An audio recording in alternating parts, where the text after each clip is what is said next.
Hello everybody, welcome to आपकी class. मेरा नाम है सानू सिंह राठौर और आज हम पढ़ने वाले हैं इनकम टैक्स का पार्ट 1। ठीक है, तो हमारा ये चल क्या रहा है, चल रहा है हमारी unit number 7 applied mathematics class 11 के लिए। ठीक है, जिसका कि हमारा नाम है basics of financial mathematics. 3 chapter हैं इसमें। पहला चैप्टर था हमारा कंपाउंड इंटरेस्ट एंड एन्युटीज। एन्युटीज मतलब जैसे कि इंस्टॉलमेंट, किस्त वगैरह।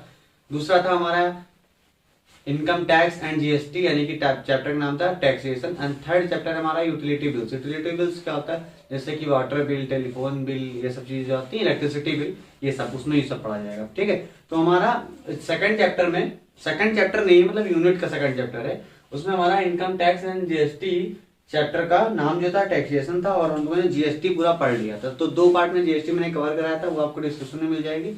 मतलब आप डिस्क्रिप्शन पे जाएंगे तो यूनिट नंबर 7 की पूरी प्लेलिस्ट मिलेगी, उसमें सारा मौजूद है लाइन से। तो उसमें जीएसटी भी मिल जाएगा और सारी चीजें भी आपको मिल जाएंगी। तो आज हम लोग स्टार्ट करेंगे इनकम टैक्स। तो इनकम टैक्स होता क्या है? इनकम टैक्स होती है आपकी सैलरी पे जो टैक्स लगता है। सैलरी कह लीजिए या जितनी भी सोर्सेस से आपको इनकम मिलती है, इनकम होती है, उस पे भी टैक्स लगता है, आपको पता होगा। तो वो जो टैक्स होता है उसको बोलते हैं इनकम टैक्स, क्योंकि आपके वो इनकम पे लग रहा है।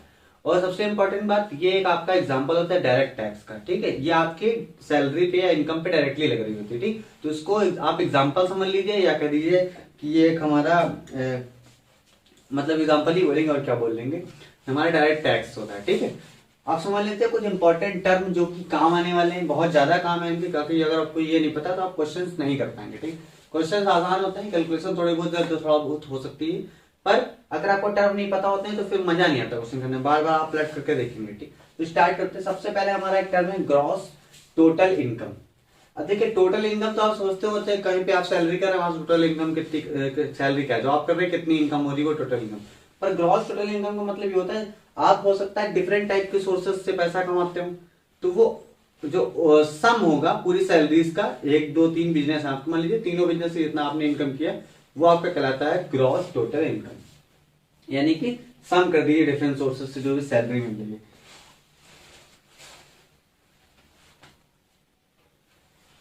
सेकंड आ जाते हैं हम लोग एग्जाम्पशंस। एग्जाम्पशंस क्या होते हैं?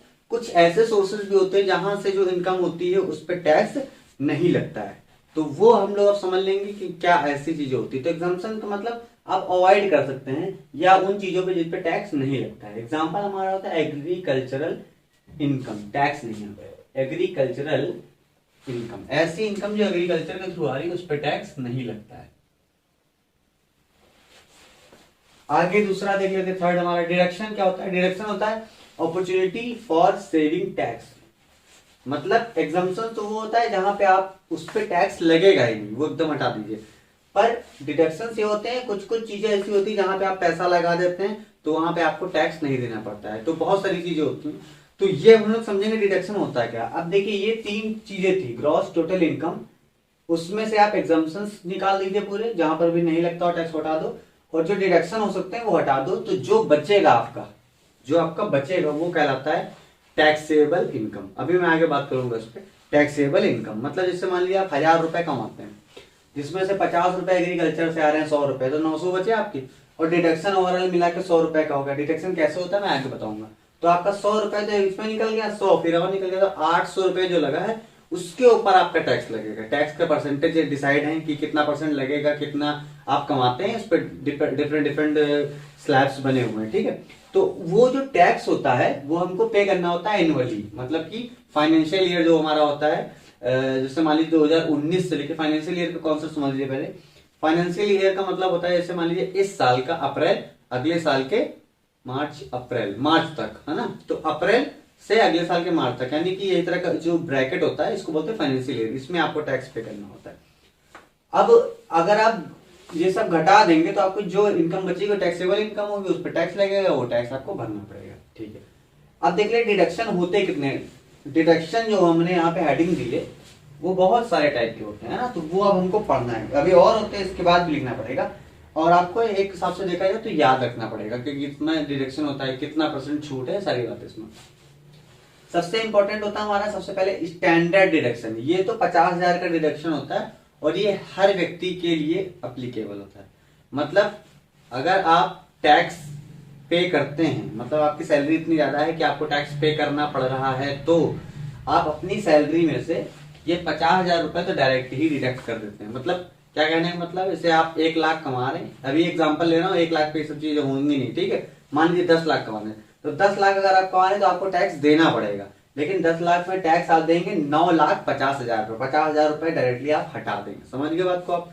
तो ये हो गया हमारा स्टैंडर्ड डिडक्शन, और ये हर क्वेश्चन में 50,000 हमारा सब्सट्रैक्ट हो जाएगा। क्यों? क्योंकि 50,000 तो हटाना ही हटाना, स्टैंडर्ड डिडक्शन। उसके बाद सेक्शन 24, यहाँ जब मैंने सेक्शन पढ़ा था, मैंने पहली बार पढ़ा ढंग से इसको, शायद इंटर में कभी पढ़ा था, इंटर हाई स्कूल में, मुझे याद भी नहीं है। तो मैंने ऐसे पढ़ा था, धारा 302 कहते हैं, पर यहाँ पे धारा 24 है ना, 302 नहीं है।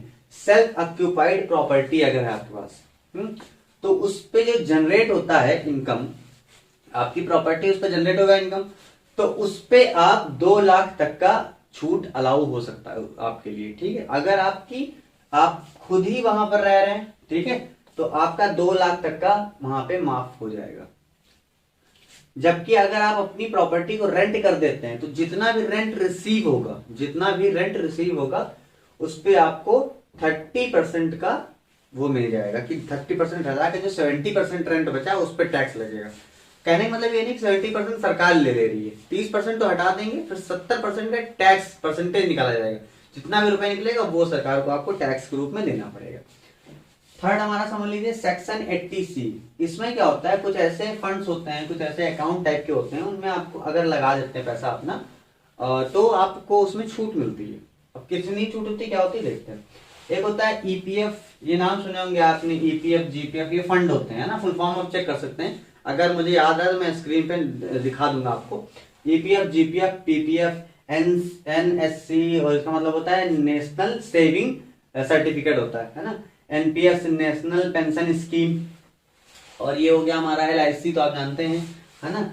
ईएलसीसी, इक्विटी लिंक्ड सर्विस स्कीम या कुछ होता है, आपको स्क्रीन पे दिख जाएगा। ट्यूशन फीस अगर आपकी है, repayment of principal sum of home loan पे भी रिलेटेड होता है। ट्यूशन फीस सबसे इंपॉर्टेंट है, बार बार क्वेश्चन में आपको देखने को मिलेगा। ईपीएफ, जीपीएफ अकाउंट, एलआईसी देखने को बार बार मिलेगा, तो ध्यान रखिएगा। कितनी छूट हो सकती है आपकी, 1.5 लाख तक की छूट हो सकती है। 1.5 लाख तक की छूट नहीं होती, ये बस समझिएगा। कहने का मतलब ये, अगर आप 10 लाख कमाते हैं तो 1.5 लाख रुपए आप हटा दीजिए, 8.5 लाख रुपए के ऊपर टैक्स लगेगा। समझ में नहीं बात, 1.5 लाख रुपए आपका माफ नहीं हो जाएगा, वो 1.5 लाख पे टैक्स नहीं लगेगा। समझ गए होंगे बात को। सेक्शन 80D पे आ जाइए, यहाँ पे 25,000 की छूट हो जाती है अगर आप कोई मेडिकल इंश्योरेंस करवा रखे हैं, ठीक है। अगर आपका कोई मेडिकल इंश्योरेंस है तो आपका 25,000 की छूट यहाँ पे इजिली हो जाएगा। अब इंश्योरेंस हो 25,000 का छूट नहीं हो जाएगा, इतना बड़ा मेडिकल इंश्योरेंस होना चाहिए ना, वहां 25,000 आपका छूट होना चाहिए। अब मान लीजिए इंश्योरेंस ही आपका बहुत छोटा था, तो 25,000 कहां से हो जाएगा। सेक्शन 80E है ना, इंटरेस्ट ऑन एजुकेशन लोन, ठीक है। जो एजुकेशन लोन होता है, आपने लोन ले लिया, अब आप उसको पे कर रहे हैं बार बार, तो आप जब पे करते हैं, सॉरी, जैसे 50 लाख का आपने लिया था, एक बात बता रहा हूँ, 50 लाख का आपने लोन लिया और आप 1-1 लाख करके दे रहे हैं, ठीक है। तो 1 लाख पे वो बैंक वाले जो होंगे वो आपसे इंटरेस्ट भी तो लेंगे, तो वो 1 लाख रुपए जो आप देंगे वो तो होगा ही होगा, क्योंकि उस पे तो वो तो आपकी इनकम है।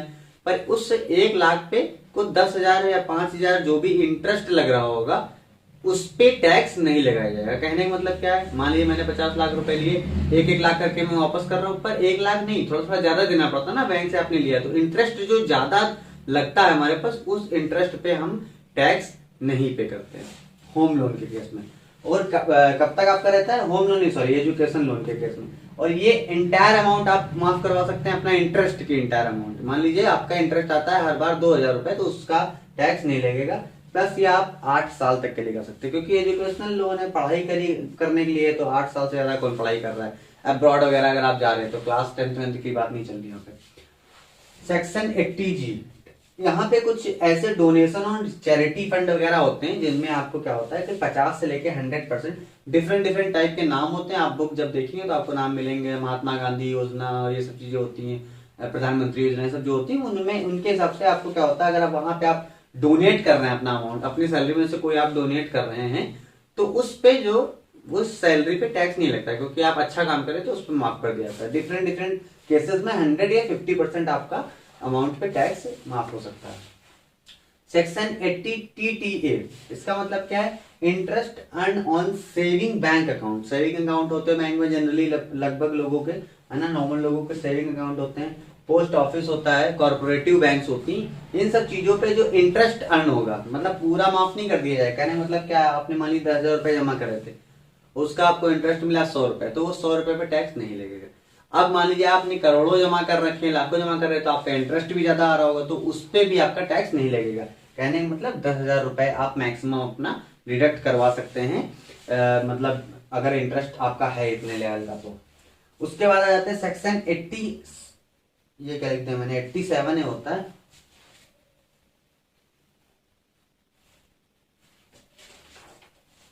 हम्म, 80 अलग लिख दिया, 7 लिख दिया। सेक्शन 87A, इसमें क्या होता है, आपका फुल रिबेट कर दिया जाता है टैक्स। यहाँ पे ध्यान से देखिए, full rebate if taxable income, ये पूरा जो भी लिखा हुआ है ये ध्यान से समझ लीजिएगा। Taxable income is less than 5 lakh. कहने का मतलब क्या है, अगर आपकी टैक्सेबल इनकम 5 लाख से कम है तो आप पूरा डिडक्ट कर दिया जाएगा, कोई भी चीज आपको टैक्स के रूप में पे करने की जरूरत नहीं है। कैसे, क्या मतलब होता है भाई, आपकी सैलरी थी 10 लाख रुपए या 7 लाख रुपए थी, 1 लाख रुपए का, 1.5 लाख रुपए का उसमें कुछ एग्जाम्पशन हो गया, आप बचा 5.5 लाख रुपए, और 70,000 का आपका हो गया आपका डिडक्शन किसी भी तरह से। अब आपकी टैक्सेबल इनकम जो बची, टैक्सेबल इनकम क्या होती है, ग्रॉस टोटल इनकम में से आप ये सब घटा देते हैं। अब मान लीजिए वो 5 लाख से कम बचा तो आपको टैक्स नहीं देना पड़ेगा, सिंपल सी बात है। आपकी ग्रॉस टोटल इनकम शायद 7 लाख थी, है ना, और 5 लाख से ज्यादा वालों को टैक्स देना पड़ता है, पर आपकी जो टैक्सेबल इनकम थी सब दोनों डिडक्शन विडक्शन करने के बाद वो आपकी 5 लाख से कम हो गई, तो आपको 5 लाख से कम होने के बाद वो भी टैक्स देने की जरूरत नहीं पड़ती। तो यानी कि 5 लाख से कम पे आप टैक्स नहीं देते हैं, ठीक है। देते हैं, कैसे देते हैं आगे बताऊंगा मैं। अगर आपकी 5 लाख से ज्यादा की हो गई, एक स्कीम और समझिए, अगर आपकी 5 लाख से सैलरी या gross total income, sorry taxable income ज्यादा हो गई, तो आप क्या करते हैं, आप 2.5 लाख के ऊपर भी जितना अमाउंट होता है, समझिएगा बात ढंग से, अगर आपकी मान लीजिए 6 लाख रुपए हो गई है टैक्सेबल इनकम, तो आपकी 2.5 लाख की जो नीचे की सैलरी है 2.5 लाख रुपए, उस पे टैक्स नहीं लगता है। उस 2.5 लाख को हटा के तो कितना बचा, 2.5 और 2.5 5 और 3.5 लाख, तो ऊपर के जो 3.5 लाख है इसके ऊपर टैक्स लगेगा आपका। मतलब कि 6 लाख में 2.5 लाख सीधे सीधे गायब, उस पर टैक्स नहीं लगेगा आपका। ये बात इंपॉर्टेंट थी। अगर आपका 5 लाख से ज्यादा है तो, अगर 4 लाख है तब तो 5 लाख से ज्यादा ही नहीं है, तो टैक्स वैक्स की बात ही नहीं होगी, ठीक है। अभी कुछ और चीजें बाकी है, मैं इसको मिटा के फिर आपसे मिलता हूँ। तो दोस्तों बाकी जो चीजें बाकी थी वो देख लेते हैं अभी, फिर इसके बाद क्वेश्चन देखेंगे डायरेक्टली। देखिए टैक्सेबल इनकम क्या होता है आपका, ग्रॉस टोटल इनकम, जो कि ऊपर लिखा हुआ आप समझ सकते हैं क्या था, gross total income minus exemptions and deduction. मतलब कि एग्जाम्पशन और डिडक्शन जितना आएगा उसको आप ऐड कर लीजिए और ग्रॉस टोटल इनकम में से घटा दीजिए, काम हो जाएगा। उसके बाद सरचार्ज क्या होता है, एक प्रकार से सरचार्ज को आप ऐसे कर सकते हैं, टैक्स के ऊपर टैक्स, ठीक है। अब टैक्स के ऊपर इसमें बच्चों कंफ्यूजन काफी ज्यादा इसलिए हो जाती है क्योंकि वो सोचने लगते हैं कि टैक्सेबल इनकम जो है हमारी उसके ऊपर टैक्स लगता है। ऐसा नहीं, टैक्सेबल इनकम के ऊपर जो टैक्स लग चुका है, मान लीजिए आपकी इनकम थी 5 लाख रुपए, उसके ऊपर 10,000 रुपए का टैक्स लगा, तो ये 10,000 रुपए जो टैक्स है इसके ऊपर ये टैक्स लगेगा। अगर वो एक लिमिट होती है इसकी, उसको क्रॉस करता है तब, मतलब उसका रूल ये देखिए लिखा हुआ है, मैं बताता हूँ आपको। जैसे मान लीजिए 5 लाख था आपका और आपका बन गया 10,000 रुपए, तो आप 10,000 टैक्स देंगे, प्लस उसके ऊपर थोड़ा सा 10,000 रुपए के ऊपर टैक्स और लगेगा। तो कहने का मतलब क्या हुआ कि tax on the payable tax, जो टैक्स हमारा था उसके ऊपर टैक्स लग रहा है, नॉन टैक्सेबल इनकम। इनकम कितनी आपकी आई थी उसके ऊपर टैक्स लगा, तो उससे मतलब नहीं, आपका टैक्स कितना लगा वो बताइए, डायरेक्टली काम उस पर होगा। उसके अलावा देख लेते हैं, उसके बाद सेस होता है। सेस का मतलब क्या होता है, ये समझ लीजिए प्रकार से टैक्स पे ही लगता है, टैक्सेबल इनकम पे लगता है, इसमें सरचार्ज भी इंक्लूड होता है, मतलब एक प्रकार का टैक्स ही है, सिंपल सी बात है। पर ये टैक्स किसके ऊपर लगता है, आपका टैक्सेबल इनकम के ऊपर टैक्स लग गया और साथ साथ में उस टैक्सेबल इनकम में सरचार्ज भी जुड़ा होना चाहिए, उसके ऊपर लगता है ये। तो ये इस हिसाब से लगता है कि डिफरेंट चीजों के हिसाब से परसेंटेज होता है। पर अपने यहाँ से अगर एजुकेशन और हेल्थ डिपार्टमेंट का देखा जाए, जो कि गवर्नमेंट के द्वारा लगता है, तो 4% का लगता है। यानी कि आपके टैक्सेबल इनकम निकल के आएगी 10 लाख रुपए मान लीजिए, उसमें टैक्स तो क्या बोलते हैं सरचार्ज लगा दिया गया थोड़ा, तो थोड़ा और बढ़ गया। अब जो अमाउंट निकल के आया उसके ऊपर 4% का एसेस लगता है। उसके बाद टीडीएस होता है। टीडीएस आपने सुना होगा बहुत बार, किसी किसी के पापा मम्मी जब काम काम वगैरह करती होंगी, सैलरी मिलती होगी, उसमें टीडीएस कट जाता है। तो क्या होता है, ये डिडक्शन आपका सैलरी से डायरेक्ट हो जाता है। तो ये जो डिडक्शन होता है, इंपॉर्टेंट बात ये है कि जब अगर क्वेश्चन में आपको टीडीएस गिवन होगा तो आप समझ जाइएगा कि ये टीडीएस हमारा पहले ही कट चुका है। तो जो टैक्सेबल इनकम होगी उसमें से इतने पार्ट को आप हटा देंगे। क्यों? क्योंकि आपने इतना पार्ट सैलरी जब मिली थी आपको, आपने उसी टाइम दे दिया था। तो ये पार्ट आपका हटता है। टीडीएस की वजह से जितना पार्ट बना था वो पार्ट आप सब्सट्रैक्ट करेंगे। इंपॉर्टेंट बात क्या होगी, ये एक प्रकार का डिडक्शन होगा आपका यहाँ पर जब आप निकाल रहे होंगे। तो अभी मैं बताऊंगा, क्वेश्चन आएगा। तो एडवांस टैक्स क्या होता है, जैसे मान लीजिए आपने फाइनेंशियल ईयर से पहले ही आपने अपना टैक्स दे दिया, तो आपका जो टैक्स होता है वो एडवांस टैक्स के रूप में हो जाता है। और अगली बार जब आप टैक्स देने वाले होते हैं तो आपका इतना जो टैक्स था वो पहले से वो, जैसे मान लीजिए आपने किसी के यहाँ अपना खाता चलाते हैं तो आप पहले पैसा जमा कर दिया, आपने ले लिया, तो जब अगली बार आप सामान लेने जाते हो तो आपसे वो थोड़े कम पैसे लेता है क्योंकि आपने पहले जमा कर रखा था। सेम कॉन्सेप्ट यहाँ पे सरचार्ज के बारे में मुझे ये बताना था। सरचार्ज के रेट ये होते हैं, क्योंकि सरचार्ज क्या है, टैक्स के ऊपर टैक्स, यानी कि वो जो बहुत रिच लोग होते हैं उनके लिए होता है। मेरी तो औकात के बाहर है।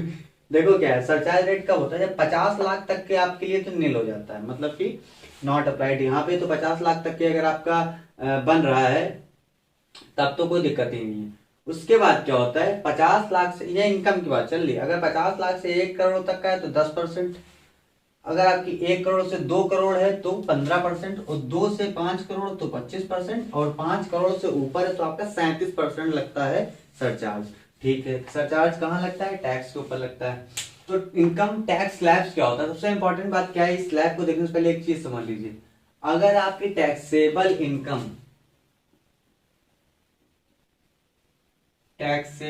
इनकम लेस देन 5 लाख है तो आपका सिस्टम ये हो जाता है, आपको एक भी चवन्नी देने की जरूरत नहीं है।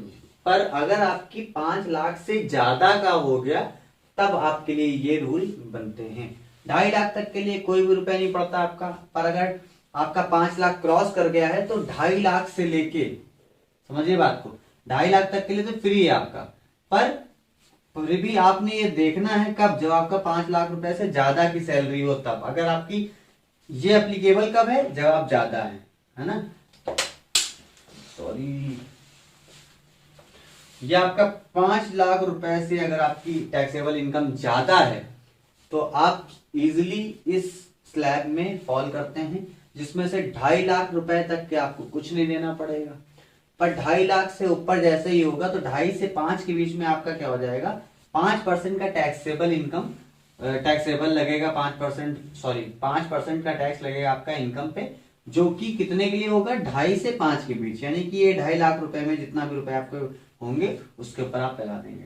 अगर आपकी सैलरी आ रही है, टैक्सेबल इनकम आ रहा है 5 लाख से 10 लाख रुपए, तो 5 लाख से 10 लाख रुपए का मतलब समझ रहे हैं आप, आपको 12,500 रुपए तो देने ही पड़ेंगे, plus 20% of taxable income exceeding 5 lakh, मतलब 5 लाख से ज्यादा और 10 लाख से कम, जहां पर भी आप फॉल करते हैं। मान लीजिए आप फॉल करते हैं 9 लाख पे, तो 5 से 9 4 लाख हुआ, तो 4 लाख का 20% निकाला जाएगा। ठीक है, और ये एक्स्ट्रा से देंगे, क्यों, क्योंकि आपकी 2.5 से 5 भी तो सैलरी है, 2.5 से 5 फिर 5 से 9 हुआ ना। उसी तरह से अगर आप 5 से 10 से ऊपर चले गए तो आप सिंपली क्या करेंगे, 1,12,500 रुपए तो ये देंगे, प्लस 10 लाख से जितना भी ऊपर है उसका 30% आपको देना पड़ेगा। 10 लाख से अबव का 30% और उसके नीचे के लिए पूरा सीधे सीधे ये 5 से 10 वाले में क्या था, 20% आपका 5 से ऊपर के लिए, उसके नीचे के लिए 12,500। 2.5 से 5 वाले के लिए क्या था आपका, सीधे सीधे आप 2.5 लाख के ऊपर जितना रुपया है उस पर 5% का टैक्स लगा दीजिए। अगर आपका 2.5 से कम आ रहा है तो काम ही खत्म, तो आपको टैक्स देने की जरूरत ही नहीं है। तो ये हो गया हमारा स्लैब वगैरह। अब हम लोग क्वेश्चन देखेंगे दोस्तों, इसको मैं मिटाता हूँ फटाफट से, बताता हूँ आप लोगों को। तो दोस्तों पहला क्वेश्चन स्टार्ट करते हैं। The annual salary of a person in a financial year 1920 6,50,000 rupees. ये एनुअल सैलरी है, टैक्सेबल इनकम नहीं डायरेक्टली, ठीक है। He contributes 5,000 per month to GPF account and pays and annual premium of 40,000 towards LIC policy. अभी आप सुन रहे होंगे तो एलआईसी आ रहा है, जीपीएफ अकाउंट आ रहा है, मैंने सब डिडक्शन में बताया था, ये सबको डिडक्ट करेंगे अभी हम लोग, है ना। He paid the tuition fees, फिर से वही बात है ना, 25,000 for his younger son's education and paid 5,000 as interest on education loan for his elder son. इनमें भी आपको डिडक्शन मिलेगा। He also paid 40,000 towards his mediclaim policy, यहाँ पे भी डिडक्शन है, पर आपको सेक्शन डिफाइन करना पड़ेगा। Calculate the income tax the person has to pay at the end of financial year. देखो 6.5 लाख रुपए है, ठीक है। 6.5 लाख में अगर इसका 1.5 लाख से ज्यादा का डिडक्शन हो गया, समझ रहे बात को, तो सीधे सीधे तो ये फॉल कर देगा 5 लाख के नीचे, तो इसको एक चौनी टैक्स के रूप में नहीं देनी पड़ेगी। पर अगर ये 1,000 रुपए भी ज्यादा हो गया 5 लाख से, तो इसको टैक्स देना पड़ेगा। अब देखते हैं ये बेचारा खुश नसीब निकलेगा या बदनसीब। इसके लिए बने रहे दोस्तों क्राइम पेट्रोल के अगले एपिसोड तक। सावधान रहें, सतर्क रहें, टैक्स देना है नहीं देना पता होना चाहिए ना। तो देखिए क्वेश्चन मैं लिखता हूँ, क्वेश्चन तो मेरे हाथ में है, आपको स्क्रीन पे दिखेगा, ठीक है। सबसे पहले क्या है, यहाँ पे सैलरी है आपकी, सॉल्यूशन आपकी सैलरी लिख देता हूं मैं। सैलरी है 6,500 रुपीज, ये सैलरी हो गई आपकी। उसके बाद क्या बोला उसने, फिर डिडक्शंस की बारी आ गई। तो देखिए क्या सबसे इंपॉर्टेंट क्या है, डिडक्शंस, है ना। डिडक्शन, और डिडक्शन का नाम सुनते ही सबसे पहले मैंने क्या बताया था, स्टैंडर्ड डिडक्शन, है ना, जो कि बिना किसी सेक्शन के था। तो स्टैंडर्ड डिडक्शन कितना होता है,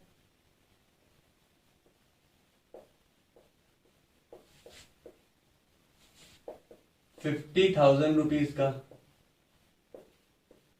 ठीक है। 6,50,000 में से 50,000 रुपए इसके खत्म हो गए। अब आगे आइए, है ना, यही इसको भी डिडक्शन के अंदर ही मान लीजिए आप, ये हो गया स्टैंडर्ड डिडक्शन के लिए। अब अगले देखते हैं ना, अगला हमारा मान लीजिए है सेक्शन 80C के अंदर चेक करेंगे कितने फॉल कर रहे हैं हमारे जो भी ये यहाँ पे डिडक्शन है।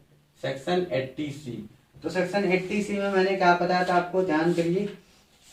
सेक्शन 80C में क्या कहता है, EPF account, GPF account, NSC, NPF, ये सारी चीजें, ट्यूशन फीस, होम लोन वाला, एलआईसी, इक्विटी लिंक्ड, ये सारी बातें मैंने बताई थी 80C के अंदर। तो आपको ये चीज देखना पड़ेगा। तो 80C के अंदर जितनी चीजें फॉल करती है डायरेक्टली लिख लेंगे। तो सबसे पहले तो हमारा जीपीएफ फॉल कर रहा है 80C के अंदर। सबसे पहले जीपीएफ, वैल्यूज बाद में लिखेंगे, पहले लिख लेते हैं क्या क्या है। फिर एलआईसी, और उसके अलावा हमारी ट्यूशन फीस जो यंगर सन के लिए जाने वाली थी, ये सारी चीजें कहाँ फॉल कर रही हैं, 80C में। अब देखिए जीपीएफ का वो मंथली पेमेंट कर रहा है और आपका एनुअली चेक होता है ना, तो मंथली के लिए आप क्या करेंगे, एनुअली के लिए 5,000 को 12 से गुणा कर देंगे। एलआईसी में इसने कितने रुपए दिए, 40,000 रुपए डायरेक्टली, है ना,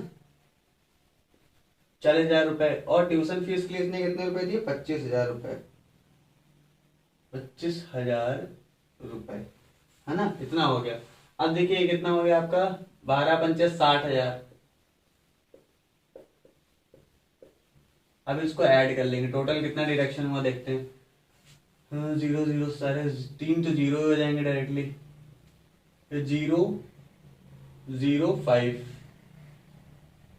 6 4 10 हो गया आपका, और 2 12, 1,25,000 रुपए आपका डिडक्शन हो गया। किसके द्वारा, सेक्शन 80C के द्वारा। अब अगला सेक्शन देखते हैं,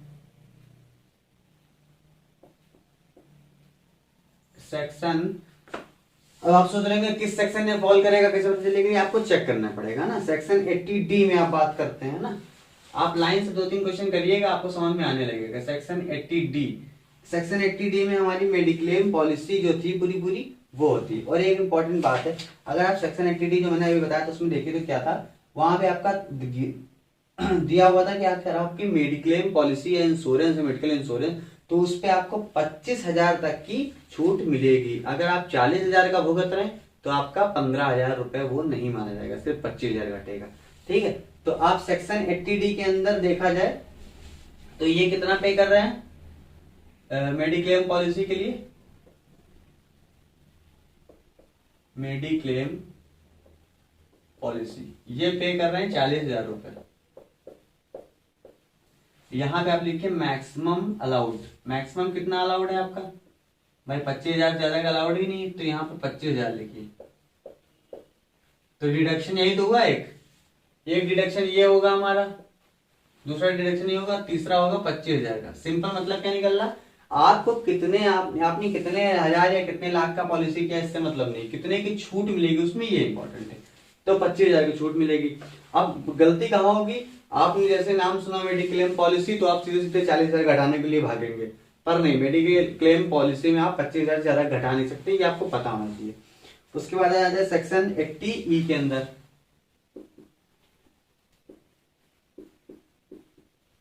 सेक्शन 80E, सेक्शन 80E में आपकी बात होगी interest paid on educational loan for elder son. हाँ, एल्डर, यही एक बाकी बचा, सारी चीजें हमारी कंप्लीट हो गई है ना। इंटरेस्ट ऑन एजुकेशनल लोन, 5,000 रुपए था इंटरेस्ट, है ना, तो ये दे देते हैं 5,000 रुपए, हो गया। उसके अलावा और कोई भी चीज पॉलिसी नहीं था, तो यहाँ पे इतने जो डिडक्शन है आपके, ये हो गए आपके क्या चीज, जो डिडक्शन होगा आपका। तो यहाँ पे लिखिए टोटल डिडक्शन, टोटल डिडक्शंस। भाई पहला 50,000 का डिडक्शन हुआ था वो लिख लो,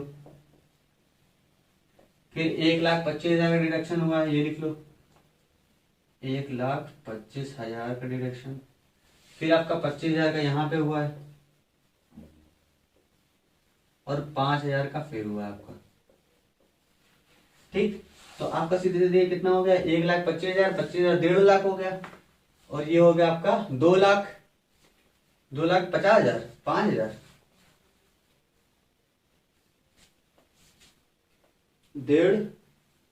2,05,000 रुपए, 2,05,000 रुपए,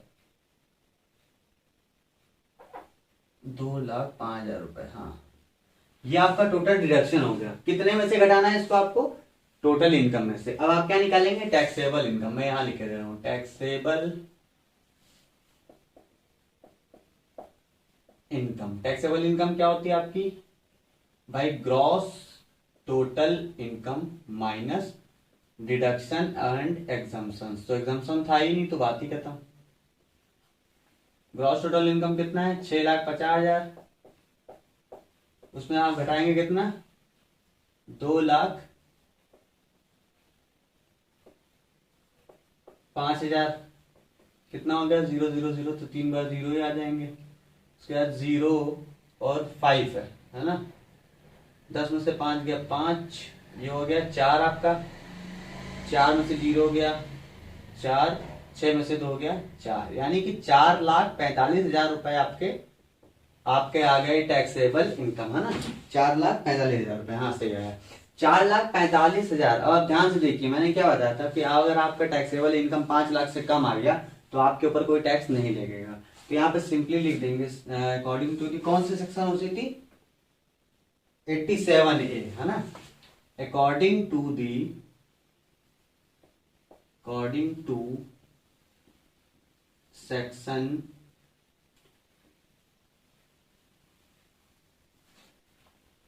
87A, if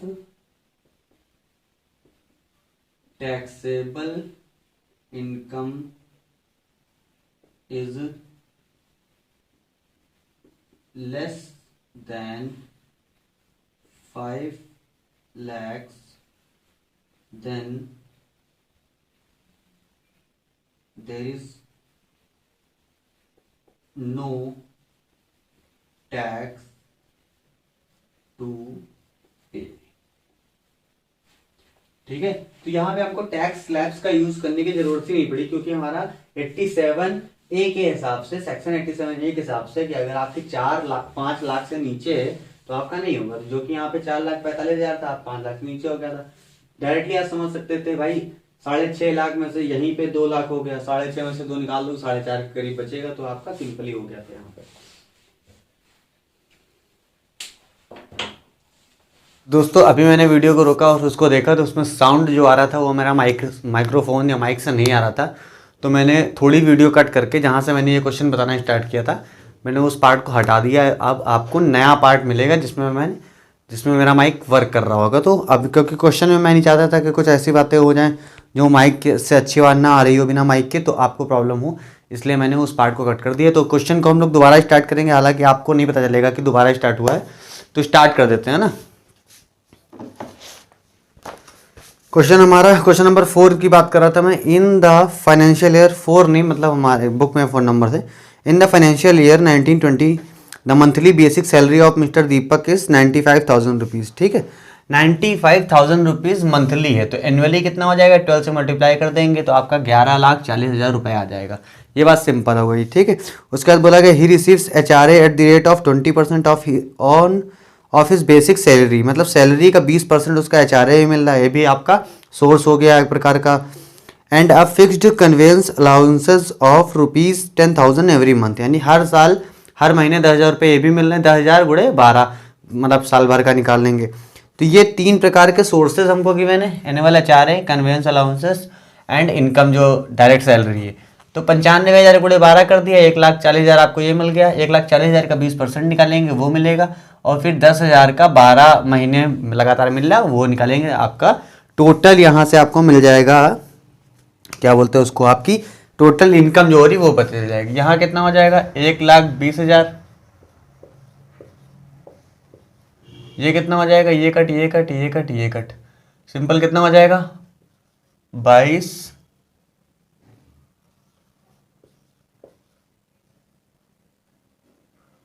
1 2 3, ये इतने रुपए आपके हो गए टोटल। तो अब इसको फटाफट से ऐड कर लेते हैं, देख कितना रुपए आपका एनुअली बनना है उसका इनकम। 0 0 0 0 8 0 8 हो गया ये हमारा, फिर 2 एंड 4 8 हो गया ये भी, फिर हो गया 1 2 1 4 हो गया, फिर हो गया 14,88,000 रुपये आपका यहाँ पे बन गया, जो कि सही है। 14,88,000 रुपये आपका यहाँ से इनकम आ गई। उसके बाद सबसे पहला काम हम क्या करते हैं, स्टैंडर्ड डिडक्शन। एक बात और है, स्टैंडर्ड डिडक्शन जो होता है वो सिर्फ सैलरीड पर्सन के लिए होता है। अगर बिजनेसमैन गिवन होता तो यहाँ पे ये डिडक्शन नहीं होगा, ध्यान रखिएगा आप, है ना। तो ये तो सैलरी वाले थे, तो इनके 50,000 रुपये ऐसे डायरेक्टली कट जाएंगे। 14 लाख घटाने के बाद कितना बच जाएगा, डिडक्शन कर दिया, 14,38,000 रुपये हो गए आपके। ये हो गई gross total income. Gross total income क्या होती है, जो डिडक्शन होता है स्टैंडर्ड डिडक्शन वो, और जितने भी अलाउंस आपके सोर्सेज होते हैं उनको ऐड कर दो और डिडक्शन को सब्सट्रैक्ट कर दो। डिडक्शन मतलब स्टैंडर्ड डिडक्शन।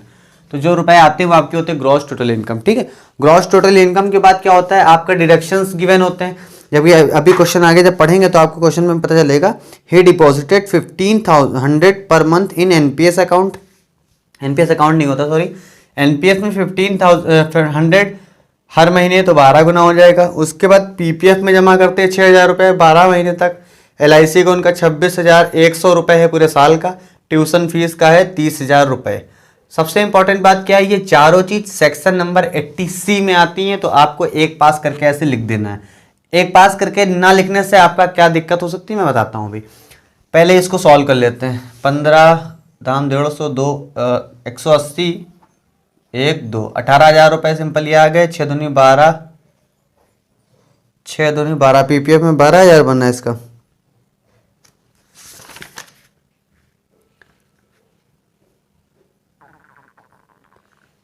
बारह 72, हाँ 72,000 रुपये ये हो गए आपके। उसके बाद 26,100, तो ये 26,021 रहेगा। उसके बाद ये 30,000 पूरा 30,000 रहेगा।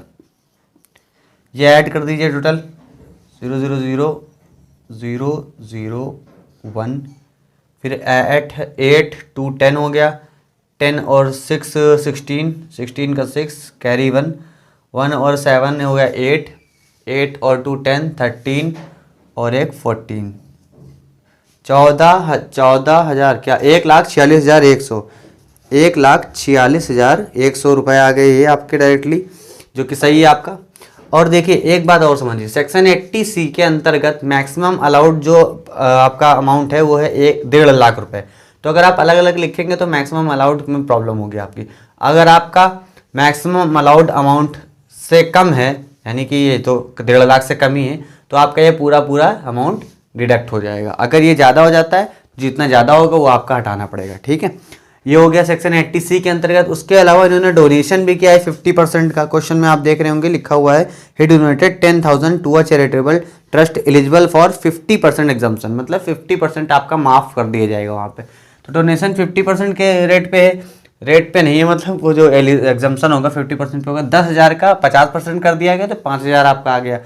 ये भी एक प्रकार का डिडक्शन है आपका। अब टोटल डिडक्शन कितना हो गया, ये प्लस 5,000 वो, तो टोटल डिडक्शन ऐड करके अगर लिख दूं मैं तो हो जाएगा 0, 0, 1, 6, 5, 11, 1 हो गया, 1 बचा है अभी,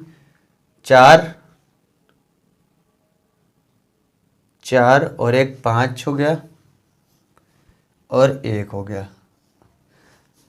इतने रुपए तो हो जाएगा टोटल 15,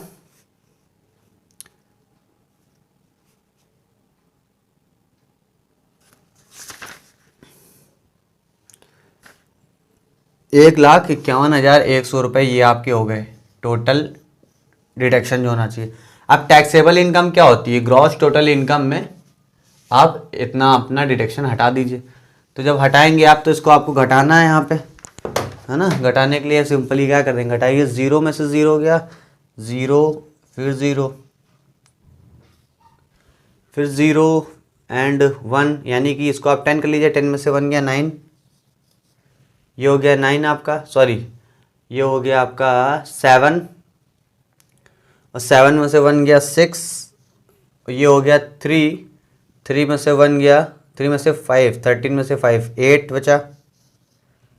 ये आपका 13, 13 में से 1 जाएगा तो 12, इतना ही बचेगा, गलत तो नहीं हो गया।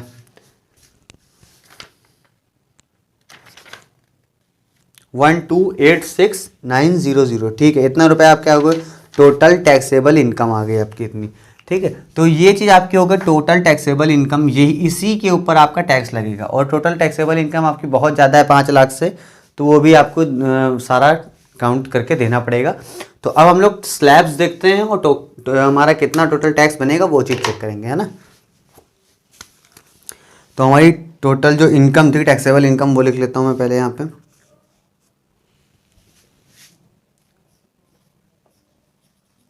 टोटल टैक्सेबल इनकम है आपका 12,86,900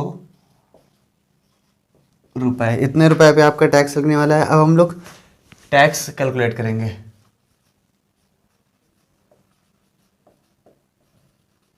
कंप्यूटेशन बोलिए, कैलकुलेशन बोलिए, फ़र्क नहीं पड़ता। अब देखिए टैक्स में स्लैब्स होती हैं। अगर आपका 2.5 लाख तक है, एल मतलब लैक कर रहा हूँ मैं, ठीक है, तो आपका उसके लिए कोई परसेंटेज नहीं लगेगा। अगर 2.5 से लेके 5 लाख तक है, और ये ओल्ड टैक्स रिजीम है ना, न्यू टैक्स रिजीम भी आई, उस पर मैं क्वेश्चन कराऊंगा, वो अगली वीडियो में आपको मिलेगा। फिर कंपैरिजन करेंगे कि ओल्ड जो रिजीम थी और नई रिजीम आई उसमें क्या डिफरेंस आता है, क्या आपका नया टैक्स रिजीम से फ़ायदा होगा या नुकसान होगा, सारी बात वहाँ पे समझेंगे, ठीक है। इस पर होता है 5% का tax, 5% of 5 lakh to minus, ये माइनस है, ठीक है, माइनस 2.5 लाख, यानी 5 में से 2.5 चला गया तो 2.5 बचा। फिर 5 लाख के ऊपर अगर आप चले गए, 7.5 था कि 10 था, 10 लाख डायरेक्टली, 10 लाख, तो ये यहाँ पे आपका लगता है टैक्स का परसेंटेज कितना, 20%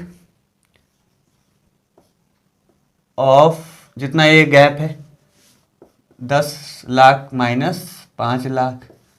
और फिर अगर आप 10 लाख के ऊपर चले गए,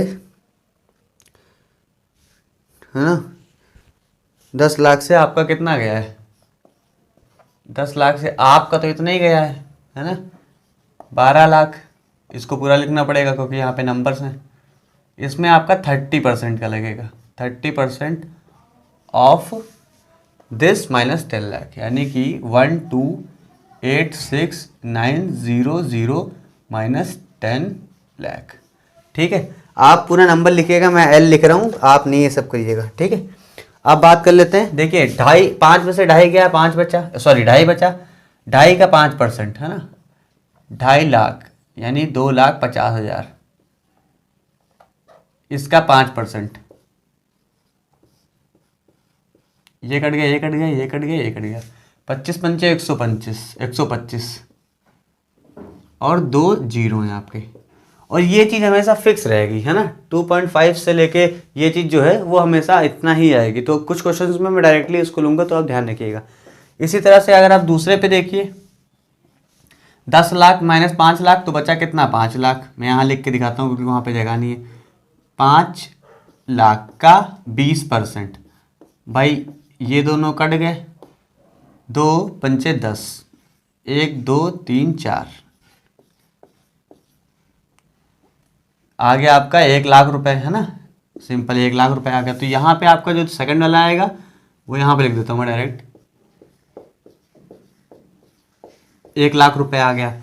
अब 30% निकालना है। यहाँ पे आपको देखो ध्यान से निकालना पड़ेगा, क्योंकि यहाँ पे वैल्यू आपकी चेंज होगी, हर बार अलग अलग आएगी। तो पहले तो इसने में से 10 लाख घटा दो, तो भाई जाहिर सी बात 12 लाख था, तो आपका 2 लाख बचेगा, 2,86,900 रुपये। और इसका 30% भी निकालना है। 30% मतलब 3,100, तो ये और ये काट कर दो डायरेक्टली, और 3 से इसका मल्टीप्लाई कर दो। 3 9 27 का 7 हासिल लगा 2, 3 6 18 और 2 20 का 0 हासिल लगा 2, 3 8 24 और 2 26, 2 हो जाएगा, 3 दूनी 6, 2 8 हो जाएगा। इतना आ गया आपका 86,070 रुपये आया, 86,070। यहाँ लिख लेते हैं 86,070 रुपये। एक बार मैं कंफर्म कर लेता हूँ, इतना ही है, गड़बड़ हो जाता है। 86,070 रुपये, ठीक है, इतना ही रुपये आ गया आपका। और इस चीज़ को आप ऐड कर लीजिए, यही आपका टोटल टैक्स हो जाएगा। ठीक है, तभी मैं ऐड करके भी आपको आंसर बता दूंगा।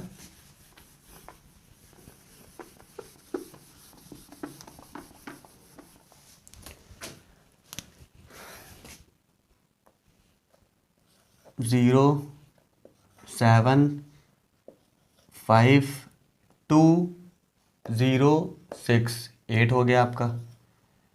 फिर 1 5वां नंबर है, 1 और 8 9 हो गया आपका। और इसमें एक नंबर और है, 1,98,570 रुपये। 1,98,570 रुपये आपके हो गए टोटल टैक्स। टोटल टैक्स तो हुआ है, पर अभी कुछ चीज़ें बाकी हैं इस पर, है ना। अब हम लोग चेक करेंगे सेज, है ना। सेज किसके ऊपर लगता है, सरचार्ज भी लगना होता है उसके ऊपर। तो पहले सरचार्ज चेक कर लेते हैं, है ना, सरचार्ज के बाद सेज को देखेंगे। अब बारी है सरचार्ज की, है ना। अब सरचार्ज में देखिए जो टेबल होती है, मैं स्क्रीन पे आपको दिखा दूंगा। उसमें क्या होता है, 50 लाख से नीचे का जो आपका टैक्सेबल इनकम होती है, टैक्स नहीं, टैक्सेबल इनकम, उसके ऊपर वो लगता ही नहीं है। और आपकी 50 लाख से तो कम ही थी, सिंपल सी बात है। तो 50 लाख से अगर आपकी कम है तो सरचार्ज आपका अप्लीकेबल ही नहीं होगा। इसलिए यहाँ पर आपको सरचार्ज निकालने की ज़रूरत नहीं है, डायरेक्टली जो वैल्यू आई उसका सेस निकाल दीजिए 4% का। सेस निकालना है इसका 4% का, तो जाहिर सी बात टोटल टैक्स तो आपका इन दोनों का सम ही होगा भाई, 4%। ये कट हो गया, 7 चौक 28 का 8 हासिल लगा 2, 4 पंचे 20, 2 22 का 2 हासिल लगा 2, 8 चौक 32 और 2 34 का 4 हासिल लगा 3, 4 9 36 और 3 39 का 9 हासिल लगा 3, 4 एकम 4 3 7 और ये पॉइंट लग गए यहाँ पे हमको लगता है। तो 7943 आया सेस इसका।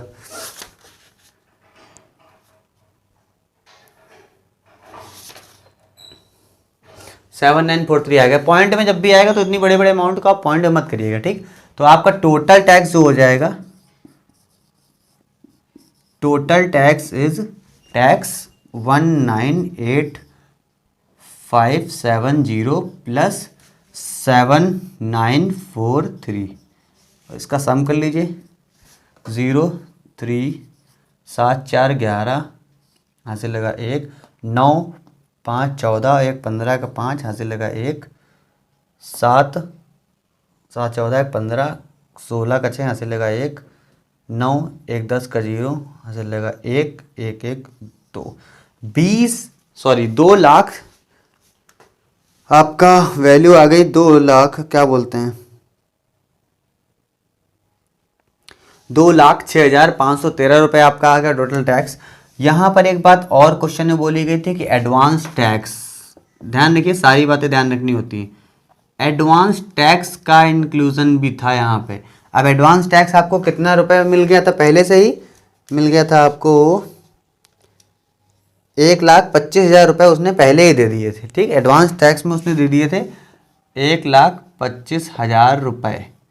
और जब एडवांस टैक्स होता है वो आपका सब्सट्रैक्ट हो जाता है, एक प्रकार से डिडक्शन मान लीजिए। एडवांस टैक्स ये पहले ही दे चुका है तो इतने में से 1,25,000 घटा दीजिए, तो मैं घटा के दिखा देता हूँ आपको, वही आंसर हो जाएगा। अब ये फाइनल आंसर हो जाएगा आपका 1,25,000 3,1,3,1,3,1,5,1,8 81,513 रुपये देने हैं, क्योंकि 1,25,000 वो पहले ही दे चुका था। तो ये आपका फाइनेंशियल ईयर के हिसाब से आपका टोटल टैक्स आ गया, और आपको इतना टैक्स पे करना पड़ेगा। मैं नहीं जानता कैसे भी करना है तो करना है। तो दोस्तों ये थी वीडियो। अगर आपको वीडियो अच्छी लगी तो लाइक करिएगा, अपने दोस्तों के साथ शेयर करिए, और हमारे चैनल को सब्सक्राइब करके नोटिफिकेशन बेल ऑन करिए, ताकि हम भी पावरी करें सारे लोग पावरी कर रहे हैं, हम पावरी नहीं कर पा रहे हैं ना। तो पावरी कराने के लिए सबसे पहले काम आपको ये करना है कि चैनल को थोड़ा सपोर्ट करो यार, तभी मज़ा आएगा। बाकी अब ये भीख मांगने वाला काम ख़त्म करता हूँ मैं। तो इसका जो सेकंड पार्ट होगा इनकम टैक्स का, वो आपको कल ही मिल जाएगा। मतलब जिस दिन ये आपको वीडियो मिलेगी उसके अगले दिन या उसी दिन शाम को ही मिल सकती है, अगर मतलब कि कुछ 20-22 घंटे के अंदर ही आपको शायद मिल जाएगी। तो ये थी वीडियो, मिलता हूँ अगली वीडियो में। बाकी सारी वीडियोस नीचे प्लेलिस्ट पड़ी हुई, वहाँ से आप देख सकते हैं। और अपने लोगों का ख्याल रखिए और पावरी करते रहिए, ठीक है। मिलता हूँ अगली वीडियो में, बाय।